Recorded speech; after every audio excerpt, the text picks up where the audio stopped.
Pag walang palda ang walis tambo, tabingi ang pagkapudpod.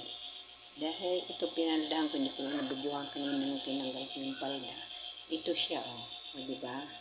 Yan ang pagkapudpod niya sa may palda, pantay. Pero kung hindi siya napaldahan siya noon, tabi ang pagkapudpod niya.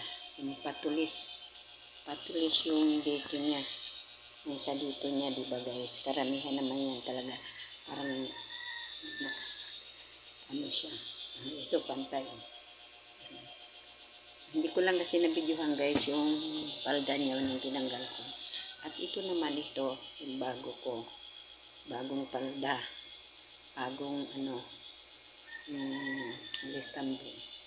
Umaabot ito siya guys, yung 1 taon. Pag ganito napapaldahan ang walistambo. Ito yung naman akong ideya sa magulang ko nung araw. Ito, 1 taon na rin ito. Dito pa yung borders ko si Beng. Ngayon, mahal na ang walistambo. 250 na ito guys.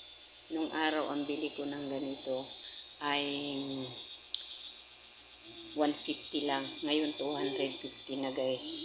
Napakamahal na, kaya kailangan maging wais tayo mga guys. Yan. Salamat.